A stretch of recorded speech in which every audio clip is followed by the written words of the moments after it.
जय हिंद दोस्तों।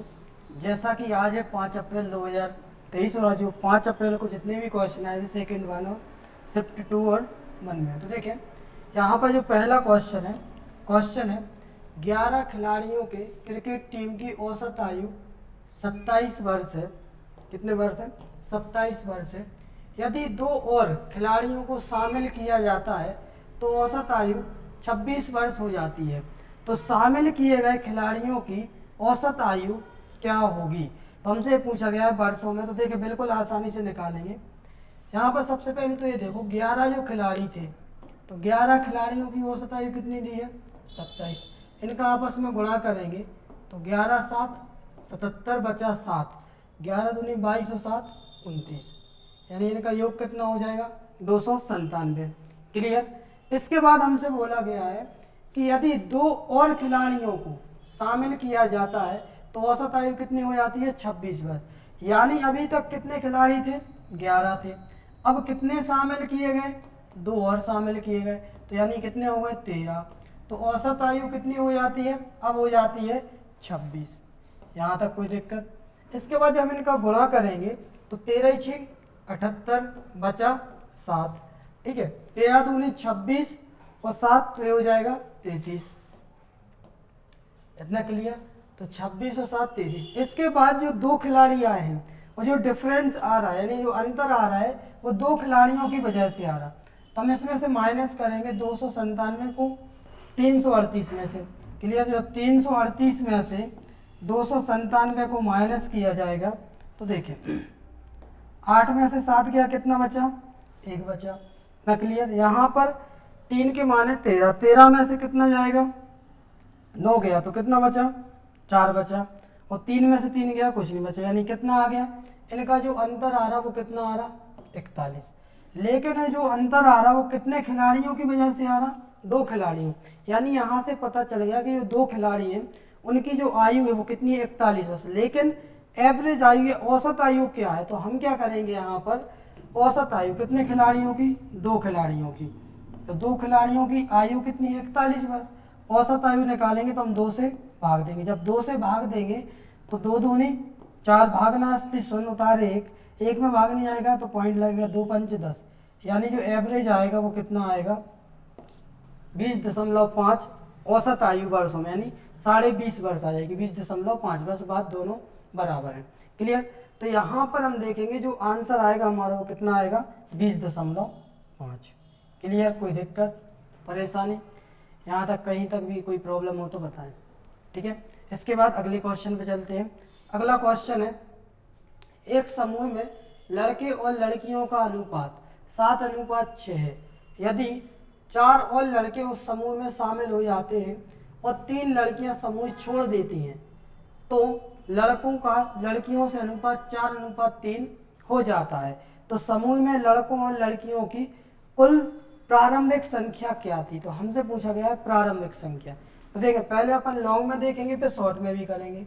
तो देखिए यहाँ पर लड़कों और लड़कियों का अनुपात कितना है, यानी बॉयज़ का और गर्ल्स का। तो बॉयज़ और गर्ल्स का जो अनुपात है वो कितना है? 7:3 है। इतना क्लियर? यहाँ पर अपन सिंगल है 7, तो यहाँ पर क्या ले लेंगे? x ले लेंगे। x यहाँ ले लिया, x यहाँ ले लिया। तो उन्होंने पूछा, हमसे बोला कि 4 लड़के उस समूह में शामिल हो जाते हैं, यानी 4 जुड़ जाती है। तो हम क्या करेंगे यहाँ पर 7x प्लस 4 लड़के आ गए और लड़कियाँ कितनी थी? 3x, यानी लड़कियाँ कितनी चली गई? तो हम देखें लड़की समूह छोड़कर जाती है, कितनी? 3। तो यहाँ पर माइनस करेंगे। बाद में अनुपात कितना हो जाता है? अनुपात हो जाता है 4:3, यानी 4/3। क्लियर? तो यहाँ पर हम करेंगे 4/3।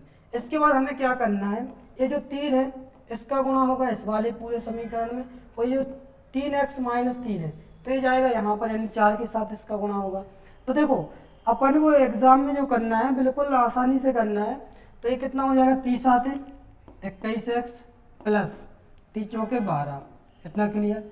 इसके बाद 4 का गुणा करेंगे तो 4 तिया 12x माइनस 4 तिया 12। इसके बाद ये प्लस का इस साइड हो जाएगा माइनस का। क्लियर? तो 21x माइनस 12x कहीं पे मिस्टेक हो रहा क्या? इनका जो अनुपात, सॉरी 7:6 है। 1 मिनट,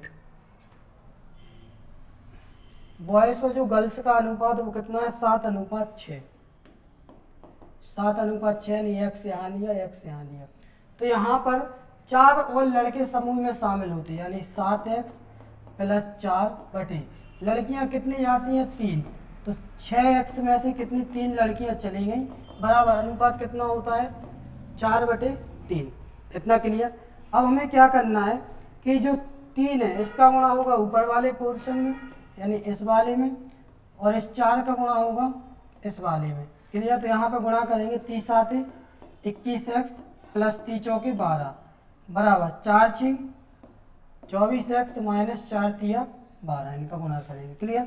यहाँ पर एक प्लस का इस साइड हो जाएगा माइनस का, यानी कि 24x, या फिर ऐसा करेंगे 21x - 24x बराबर, ये प्लस का 12 उस साइड हो जाएगा माइनस का 12, तो ये हो जाएगा -12 है पहले से, -12। तो 24x में से 21x जाएगा, लेकिन काहे का आएगा? माइनस का। क्लियर। तो यहाँ पे बन जाएगा कितना?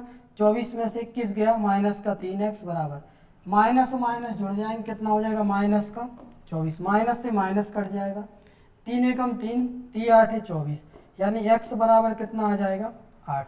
और जब x बराबर 8 आएगा तो उन्होंने पूछा है लड़कों और लड़कियों की कुल प्रारंभिक संख्या क्या होगी, जो कि हमने यहाँ पर x लिया था।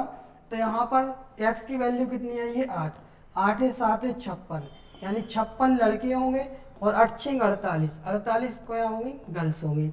यहाँ तक कोई दिक्कत? यानी जो राइट आंसर आया तो 56 और 48। समझ में आया? कोई दिक्कत परेशानी? इसके बाद अगले क्वेश्चन पे चलते हैं।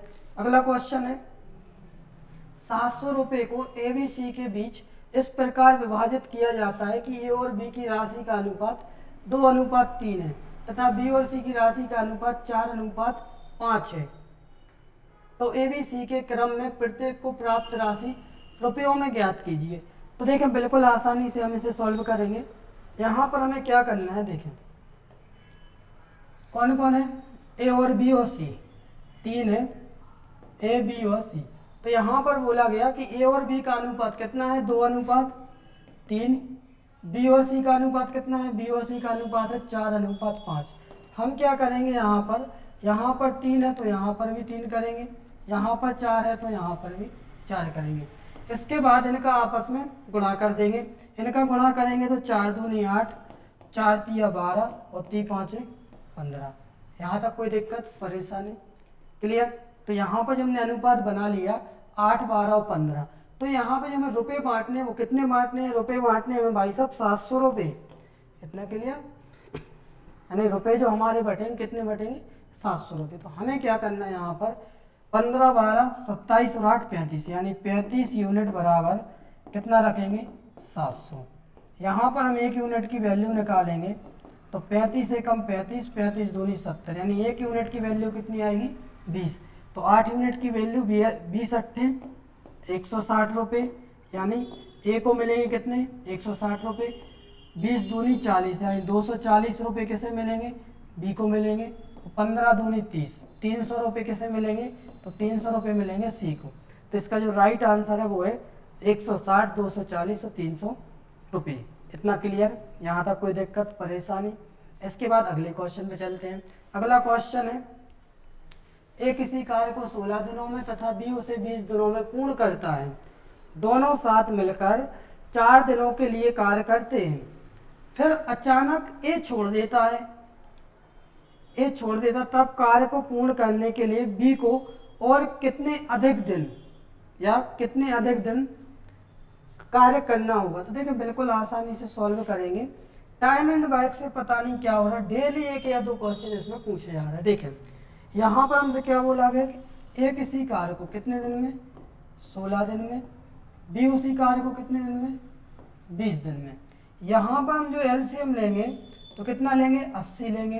क्लियर। 16 का भी भाग जाएगा और 20 का भी, यानी टोटल का हमने कितना ले लिया? 80 ले लिया। ये 16 दिन में करता है तो 1 दिन में कितना काम करेगा? 16 से भाग देंगे, 16 पंचे 80। बी 20 दिन में करता है तो 1 दिन में कितना काम करेगा? 20 चौके 80। यहाँ तक कोई दिक्कत? अब देखें बिल्कुल आसानी से करेंगे। उन्होंने हमसे बोला कि दोनों साथ मिलकर कार्य करते हैं 4 दिनों के लिए। कितने दिनों के लिए? केवल 4 दिनों के लिए दोनों साथ मिलकर काम करते हैं। क्लियर? तो दोनों मिलकर काम कितना करते हैं? 5 और 4 9। कितने दिन तक कर रहे हैं? 4 दिन तक। तो 9 चौके 36 काम तो हो ही गया, यहाँ तक कोई दिक्कत? यानी 4 दिनों तक दोनों काम करते हैं, तो कितना काम हो गया? 36 काम हो गया। अब बचा काम कितना होगा? तो फिर इसने अचानक किसने छोड़ दिया? ए ने काम को छोड़ दिया। अब कितना काम बचा? तो देखो कुल काम हमने कितना लिया था? कुल काम लिया था हमने 80। 80 में से 36 हो गया, तो 10 में से 6 गया 4, 8 में से 4 गया 4, यानी कितना काम बचा है? 44 काम। और जो 44 काम करना किसको है? अब ए तो चला गया, बचा कौन है? बी। और बी काम कितना करता है एक दिन में? 4। 4 से भाग दिया, 4 एकम 4, 4 एकम 4, यानी इसका जो राइट आंसर आएगा वो कितना आएगा? 11 दिन। यानी शेष कार्य को या क्या बी को कितने दिन अधिक लगेंगे? 11 दिन। और यही हमारा क्या हो जाएगा? आंसर। यहाँ तक कोई दिक्कत परेशानी? इसका जो राइट आंसर आएगा वो आएगा 11 दिन। क्लियर? समझ में आया? इसके बाद अगले क्वेश्चन में चलते हैं। अगला क्वेश्चन है, यदि किसी वृत्त की त्रिज्या को दोगुना कर दिया जाए तो उसके क्षेत्रफल में निम्न वृद्धि होगी। तो ऑप्शन दिए होंगे, ठीक है? ऑप्शन तो नहीं है, क्वेश्चन बस आया था। तो देखें बिल्कुल आसान है। कुछ लोगों को तो इसका आंसर भी पता होगा क्योंकि डायरेक्टली आता है। तो अपन देखें, थोड़ा सा एक्सप्लेन कर दे ऐसे। दो वृत्त है, क्लियर? इसका एक कॉपी कर दे रहा है। देखिए यहां पर दो वृत्त हो रहा है अपने पास। अगर आपको पता है वृत्त की त्रिज्या नॉर्मली अपन कितनी लेते हैं? तो नॉर्मली तो लेते हैं 7, ठीक है? तो पहली बात तो ये बोला कि यदि किसी वृत्त की त्रिज्या को क्या कर दिया जाए? दोगुना कर दिया जाए तो उसके क्षेत्रफल में निम्न वृद्धि होगी। तो हम क्या करेंगे? यहाँ पर वृत्त का जो क्षेत्रफल निकालते हैं अपन, वो कैसे निकालते हैं? तो क्षेत्रफल के बारे में आपको बेहतर पता है। क्षेत्रफल जब निकलता है तो क्या निकलता है? पाई आर स्क्वायर। यानी वृत्त का जो क्षेत्रफल निकाला जाता है वो निकाला जाता है पाई आर स्क्वायर से। अब हम क्या करेंगे? यहाँ पर देखेंगे कि पाई आर स्क्वायर तो ठीक है भाई साहब, यानी त्रिज्या अपन ने कितनी ले ली? त्रिज्या ले ली 7 सेंटीमीटर, ठीक है? तो यहाँ पर रखेंगे पाई का मान 22/7, त्रिज्या यानी 7 का स्क्वायर, तो अपन 7 को लिख देंगे 2 बार। क्लियर? यानी 7 × 7 × 7। जब इसे सॉल्व करेंगे तो कितना आ जाएगा? 22 सत्ते 154। इसे आप बहुत अच्छे से जानते हैं। क्लियर? यानी जो आ जाएगा क्षेत्रफल 154 वर्ग सेंटीमीटर। इतना क्लियर? अब देखें जो दूसरी कंडीशन में हम क्या करेंगे, इसे इसको कर देंगे भाई साहब दोगुना, ठीक है? त्रिज्या भी कितनी ली थी अपन ने? अपन ने ली थी त्रिज्या 7, अब कर दे रहे 14।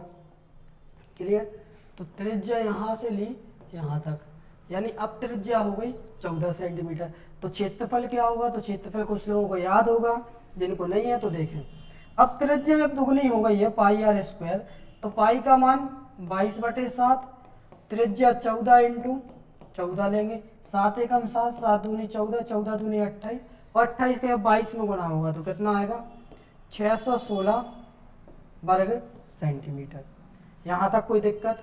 अब देखें यहाँ पर हमें क्या करना है, देखना है कि पहले क्षेत्रफल हमारा 154 था, अब कितना हो रहा है? 616, यानी वृद्धि कितने की हो रही है ये पता करना है।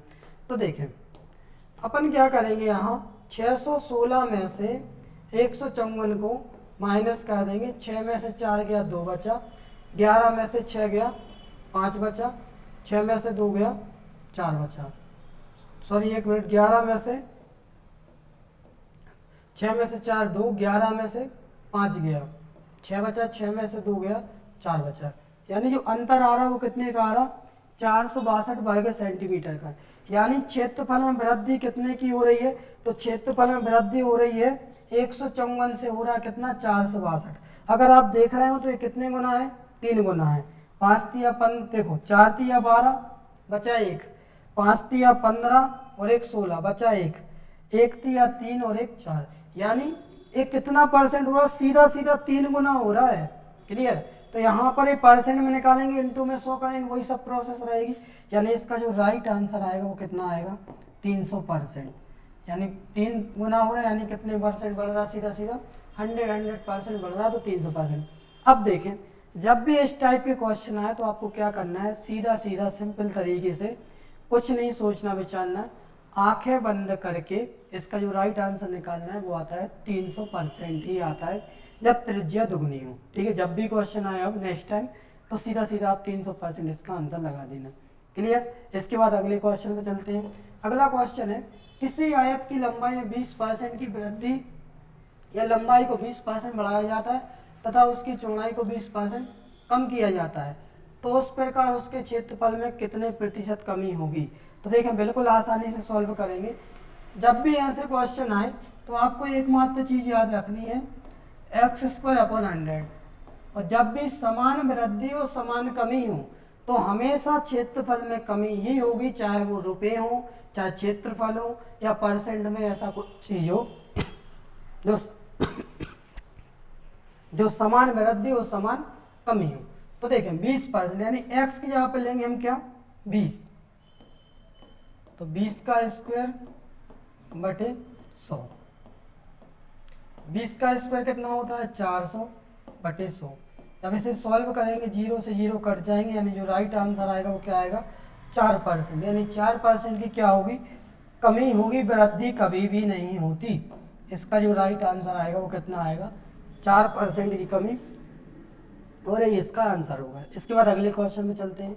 अगला क्वेश्चन है, किसी धन पर 2 वर्ष का चक्रवृद्धि ब्याज 249.60 या 60 तथा साधारण ब्याज 240 है, तो धन तथा दर प्रतिशत ज्ञात कीजिए। हो सकता है थोड़ा यहाँ पे साइड में दिख नहीं रहा होगा, है ना, तो थोड़ा टेक्निकल इशू इस वजह से प्रॉब्लम आ गई है। बाकी नेक्स्ट टाइम से कोशिश करेंगे ना आ पाए। ठीक है, तो देखें, कुछ लोगों का तो हो सकता है आंसर भी आ गया हो। यहाँ पर आपको एक चीज़ तो पता है कि 2 वर्षों की बात हो रही है भाई साहब, तो साधारण ब्याज अगर आपको पता हो कितना मिल रहा हमें, साधारण ब्याज मिल रहा हमें 240 रुपये। सिंपल इंटरेस्ट जो मिल रहा है वो मिल रहा है 240। तो एक वर्ष में कितना मिलता होगा, 2 से भाग दे देंगे, यानी कितना मिलता होगा, 120। इतना क्लियर। अगर आपको ये मेथड आती हो, क्लियर, और मेथड हमारी क्या है कि पहले वर्ष साधारण ब्याज 120 मिला, दूसरे वर्ष भी साधारण ब्याज 120 मिला, और जैसे ही जो सेकंड वाले में नेक्स्ट स्टेप होता है वो क्या होता है, चक्रवृद्धि ब्याज। यानी इनके जो अंतर आ रहा है वो कितने का आ रहा है, 240 और 249.60, यानी जो अंतर आ रहा है 9 रुपये 60 पैसे। इतना क्लियर। तो ये जो ब्याज लगता है वो किस पर लगता है, इस वाले पार्ट पर, यानी 120 का 9.60 कितना होगा, तो 120 के ऊपर 9.60 इंटू 100 करेंगे। इतना क्लियर।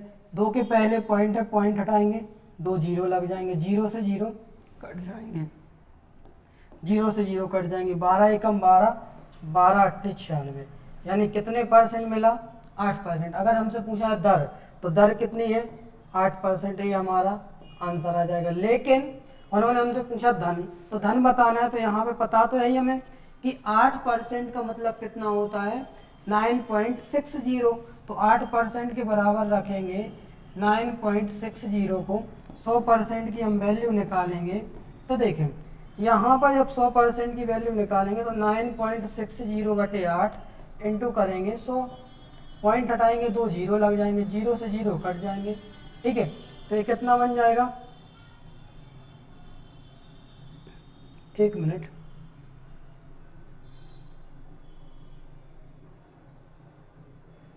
8 एकम 8, 8 दूनी 16, रुकना 1 मिनट। यहाँ पर जो ब्याज मिल रहा है वो कितना मिल रहा है, 8%, यानी कि जो 8% के बराबर रखेंगे हम 120 को, क्योंकि 8% तो हमें यहाँ से पता चल गया कि जो हमारी ब्याज की दर है, रेट ऑफ इंटरेस्ट, वो कितना है, 8% है, और ये हमारा क्या कहलाता है, चक्रवृद्धि ब्याज और साधारण ब्याज का अंतर। तो 8% बराबर रखेंगे आप 120 को, तो आ जाएगा 100% की वैल्यू निकालेंगे तो 120 बटे 8 इंटू करेंगे 100। यहाँ तक कोई दिक्कत, इस पे इसके बाद हम देखेंगे 8 एकम 8 बचा 4, 8 पंचे 40 और 15 का गुणा 100 में होगा तो कितना आ जाएगा 1500। क्लियर, ये हो जाएगा हमारा मूलधन। तो यहाँ पर दोनों क्वेश्चन के आंसर हम बता सकते हैं। अब दूसरी बात आप यहाँ पे क्या कर सकते हो कि साधारण ब्याज और चक्रवृद्धि ब्याज का अंतर 9.6 यानी 9 रुपये 60 पैसे है और यहाँ पर 120 मिलता है एक वर्ष में साधारण ब्याज, तो सीधा सीधा आप निकाल के उसे सॉल्व कर सकते हैं। क्लियर, यहाँ तक कोई दिक्कत। इसके बाद अगले क्वेश्चन में चलते हैं। अगला क्वेश्चन है किसी मूल राशि पर 10% प्रति वर्ष की दर पर दूसरे वर्ष चक्रवृद्धि ब्याज 132 रुपये बना तो मूल राशि कितनी थी। देखिए यहाँ पर हम क्या करेंगे, कितना है 10% और 10% का मतलब कितना होता है 1/10। और ये चीज़ भी आप बहुत अच्छे से जानते हैं कि जो हमें ब्याज मिलता है वो कितना मिलता है, तो 10% मिल रहा, तो अपन मूलधन कितना मान लेंगे, मूलधन 100 मान लेते हैं। क्लियर, मूलधन माना 100। कितने वर्षों तक बात हो रही, तो पहले वर्ष 10% मिला होगा यानी कितना मिला 10, दूसरे वर्ष भी कितना मिला होगा 10% यानी कितना मिला होगा 10। लेकिन जो दूसरे वर्ष ब्याज मिलता है तो पहले वर्ष के ब्याज पे ब्याज रहता है। क्लियर, तो यानी इसका भी कितना लेते थे हम 10% और 10% यानी 1, इतना। क्लियर, और जो दूसरे वर्ष में हमें ब्याज मिला है चक्रवृद्धि ब्याज वो कितना मिला है, तो दूसरे वर्ष मिला है 10 और 1 11। क्लियर, यानी 11 यूनिट बराबर हम कितना रख देंगे 132 को, तो 100 यूनिट की हम वैल्यू निकाल देंगे। यानी हमने क्या माना है, मूलधन 100 माना है और हमारे हिसाब से 11 यानी जो दूसरे वर्ष का ये क्या है चक्रवृद्धि ब्याज है, तो 11 यूनिट बराबर कितना रखा अपन ने 132। तो 11 एकम 11, 11 दूनी 22, तो 100 यूनिट की वैल्यू निकालेंगे, 100 का कर देंगे गुणा, तो 12 एकम 12 और 2 जीरो, यानी जो राइट आंसर आएगा वो कितना आएगा 1200। क्लियर, समझ में आया, कोई दिक्कत परेशानी। इसके बाद अगले क्वेश्चन में चलते हैं। अगला क्वेश्चन है 3 ग्रह अपनी कक्षा में सूर्य के चारों ओर क्रमशः 200, 250 तथा 300 दिन में घूमते हैं। क्लियर, वे कब किसी विशेष समय पर अपनी कक्षा में एक दूसरे के सापेक्ष एक ही स्थान पर होंगे, तो कब होंगे। तो देखें इस टाइप के क्वेश्चन में अगर आप समझ रहे हो तो सीधा कुछ नहीं होता, एलसीएम निकालना होता है। क्लियर, तो हम एलसीएम निकालेंगे, लो कॉमन मल्टीपल जिसमें तीनों का भाग जाए। और एलसीएम के लिए मैं आपको बता दे रहा हूँ शॉर्ट में कैसे करते हैं, 200 दिन, 250 दिन और 300 दिन, इतना। क्लियर, अब आपको क्या करना है, जीरो को तो भूल जाओ। ठीक है, जब हमारे पास 20 रहेगा, 25 रहेगा और 30 रहेगा, तो इसका हम एलसीएम कितना बताएंगे। जब हम इसका एलसीएम बताएंगे भाई साहब कि तीनों का भाग जाए, 20 का भी चला है, 25 का भी, 30 का भी, तो क्या बताएंगे हम यहाँ पे एलसीएम 300। क्लियर, और जो हमने एक जीरो छोड़ा था तो उसे बाद में लगा दो। ठीक है, एक जीरो, तो यानी जो राइट आंसर आएगा वो कितना आएगा 3000 दिन, और ये इसका राइट आंसर था। यानी कि 3000 दिन में आप उसे या वो एक दूसरे के सापेक्ष होंगे। क्लियर, यहाँ तक कोई दिक्कत। इसका ये राइट आंसर होगा 3000 दिन। ठीक है, देखिए इसका जो राइट आंसर आएगा वो आएगा 3000 दिन। यहाँ तक कोई दिक्कत परेशानी समझ में आया। इसके बाद अगले क्वेश्चन में चलते हैं। अगला क्वेश्चन है पुराने टू व्हीलर के विक्रेता ने एक स्कूटर 46,000 में बेचा और उसे कुछ नुकसान हुआ। यदि उसने इसे 58,000 रुपये में बेचा होता, 58,000 रुपये में बेचा होता तो उसका लाभ उसके नुकसान से दोगुना होता, तो स्कूटर का लागत मूल्य क्या था। तो देखें इस टाइप के क्वेश्चन के लिए हम क्या करते हैं, बिल्कुल आसानी से सॉल्व करेंगे कि एक भाई साहब ने स्कूटर बेचा यानी सेल बेची या सेल प्राइस बोलते हैं जैसे अपन। ठीक है, तो कितने में बेचा 46,000 रुपये में बेचा। इसके बाद उन्हें कुछ नुकसान हुआ, यानी कुछ का मतलब एक्स भी हो सकता है, एक भी हो सकता है, कुछ का मतलब कुछ ही। फिर उन्होंने बेचा उसे 58,000 रुपये में। जब 58,000 रुपये में बेचा तो उसे दुगना नुकसान से होता है, यानी यहाँ पे क्या बेचा, यदि उसने बेचा तो कुछ नुकसान हुआ, और जब उसने 58,000 में बेचा तो उसे कितना होता है, दुगना नुकसान होता है। इतना क्लियर। यहाँ पर जब इसे शॉर्ट में सॉल्व करेंगे तो देखो 2 का गुणा यहाँ पर करेंगे, 1 का गुणा यहाँ पर करेंगे। क्लियर? तो 2 का गुणा करेंगे तो ये बन जाएगा 46 दूनी 92,000 प्लस 58 एकम 58,000। कितना? क्लियर? इनको हम डिवाइड करें 2 और 1 3 से, तो 92,000 और 58,000, 92 में 8 जोड़ोगे तो कितना हो जाएगा? 1 लाख, और 50 हो तो कितना हो जाएगा? 1.5 लाख। कितना? क्लियर? यहाँ पर बन जाएगा 1.5 लाख। 3 से डिवाइड कर दो, 3 एकम 3, 3 पाँचे 15। तो यहाँ पर जो राइट आंसर आएगा इसका वो आएगा 50,000। कोई दिक्कत परेशानी? इसका जो राइट आंसर आएगा वो आएगा 50,000। इसके बाद अगले क्वेश्चन पे चलते हैं। अगला क्वेश्चन है, पाइप ए, बी और सी किसी टंकी को क्रमशः 20, 30 और 60 घंटे में भर सकते हैं। पाइप ए, बी और सी को एक ही दिन सुबह क्रमशः 7 बजे, 8 बजे और 9 बजे खोला गया। टंकी कितने बजे पूरी तरह से भर जाएगी? तो देखें, बिल्कुल आसानी से सॉल्व करेंगे। सबसे पहले तो ये देखें, ए, बी और सी, ए, बी और सी, यहाँ पर टंकी कितने? 20 घंटे, 30 घंटे और 60 घंटे में, 20, 30 और 60 घंटे में। यहाँ पर हम देखेंगे कि इसका जो एलसीएम कितना आएगा, तो एलसीएम देखेंगे, एलसीएम आएगा बिल्कुल आसान सा 60। क्लियर? यहाँ पर एलसीएम आएगा 60। इसे 20 घंटे में भर सकते हैं, तो 1 घंटे में कितना भरेंगे? 20 तिया 60। इसे 30 घंटे में भर सकते हैं, 1 घंटे में कितना भरेंगे? 2 लीटर। ठीक है, इसे 60 घंटे में भर सकता है सी, तो कितना भरता है? 1 भरता है। यहाँ तक कोई दिक्कत परेशानी? अब देखें क्या हुआ यहाँ पर कि अलग अलग टाइम पे चालू हुई है, तीनों नल जो चालू किए गए अलग अलग पे, और लास्ट जो चालू किया गया वो कितने बजे किया गया? 9 बजे। तो बिल्कुल आसानी से हम क्या करेंगे इस टाइप क्वेश्चन के लिए? कुछ नहीं करना, 7, 8 और 9, 7, 8 और 9। अब हमें क्या करना है? 7, 8, 9 जो है तो ये 20 घंटे में भरता है। ठीक है, तो 1 घंटे में कितना भरता है? 3। तो हम सबको कर दे रहे पहले तो बराबर, यानी इसे कितने घंटे चला दे रहे हैं? 2 घंटे चलाएंगे, तो 1 घंटे में कितना भरता है? 3, तो 2 घंटे में भरेगा वो 6। इसके बाद बी जो है, बी 8 बजे चालू होता है। जब बी 8 बजे चालू होता है तो 1 घंटे में कितना भरता है? 2। क्लियर? तो 8 से 9 बजने में उसे 1 घंटे लगेंगे, यानी 2, और 6 और 2 8 लीटर तो ये लोग भर चुके हैं। यहाँ तक कोई दिक्कत? जब हमने देखा कुल कितना लिया था? 60 लीटर, 60 में से 8 भर चुका है। यहाँ पे कितना बचा? 52 लीटर। क्लियर? और जो 52 लीटर बचा है तो ये हमारा जो टाइम आ गया बराबर, और जो 52 लीटर बचा है, अब हमें क्या करना है? यहाँ पर तीनों को चला देंगे। अब तीनों को एक साथ टाइम कर दिए, 3, 2, 5 और 1 6, तो 52/6, 6 से भाग दिया, 6, 8, 48, बचा 4/6, 2, 2 दूनी 4, 2 तिया 6, यानी 8 सही 2/3। यहाँ पे लिख दे रहा है 8 सही 2/3। अब जब हम इसका करेंगे सॉल्व, तो 2/3 का अगर आपको फ्रैक्शन पता हो और ना पता हो तो सीधा सीधा ऐसा भी कर सकते हैं कि 2/3 यानी कितना मिनट होता है? 40 मिनट। ठीक है, तो यहाँ पे जो टाइम लग रहा वो लग रहा 8 घंटे 40 मिनट। अब देखें 9 से हम जब टाइम ऐड करेंगे तो 9 और 8 17, यानी 5:40 मिनट इसका राइट आंसर आएगा। यहाँ पर जो राइट आंसर आएगा वो आएगा,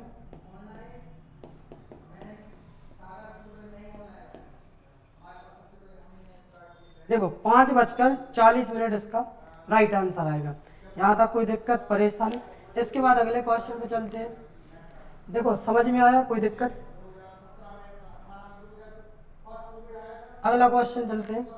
अगला क्वेश्चन है, 41, 31 में कौन सी न्यूनतम संख्या को जोड़ा जाना चाहिए ताकि वह राशि 19 से पूरी तरह विभाजित हो? देखें 41, 31 में, तो देखो वैसे तो एक क्वेश्चन जो है आपको करने हैं ऑप्शन से। क्लियर? जैसा ऑप्शन हो वैसा काम करेंगे। न्यूनतम संख्या पूछी गई है, तो देखें उन्होंने जोड़ने का बोला गया। अगर हम देखें 19 का भाग दें तो 19 दूनी 38, कितना बचा? 3 बचा। क्लियर? तो यहाँ पर आप क्या करेंगे? 41, 31, 19 से भाग देंगे तो 19 से कम 19, 19 दूनी 38 बचा 3 उतारे 3, 19 से कम 19, ठीक है। यहाँ पर कितना बच रहा है 13, 13 में से 9 गया 4 बचा, 3 में से 2 गया 1 उतारे 1, क्लियर। तो यहाँ पर जो ऑप्शन हो उस हिसाब से आपको सॉल्व करना है, क्योंकि आप इसे डायरेक्टली नहीं कर सकते, क्लियर। तो इस टाइप क्वेश्चन के लिए ऑप्शन से करना, ऑप्शन से रख के जोड़ना, ठीक है। ऑप्शन आया नहीं है, ऑप्शन जो भी होगा उस हिसाब से इसका आंसर होगा। इसके बाद अगले क्वेश्चन पे चलते हैं। अगला क्वेश्चन भी सेम है, ठीक है। ये वाला क्वेश्चन देखें, 342 348 इंटू 316 का इकाई का अंक क्या होगा। तो देखें इकाई का अंक इस टाइप के क्वेश्चन में क्या करते हैं सॉल्व। तो देखें 6 8 48 बचा 8, 8 दूनी 16, यानी क्या बचा लास्ट में 6, यही हमारा आंसर होगा। यानी इकाई का अंक कितना है 6। कोई दिक्कत परेशानी, इसका जो राइट आंसर आएगा वो आएगा 6। अब देखें ये जो क्वेश्चन थे ये कल के थे, कुछ लोगों को कल ये डाउट था, ठीक है। अगर ऐसा डाउट रहता है तो इसके बाद अपन कल कंटिन्यू करेंगे, ठीक है। जिस भी क्वेश्चन में डाउट हो आप मैसेज कर देना, हम आपको कल करा देंगे। Thank you.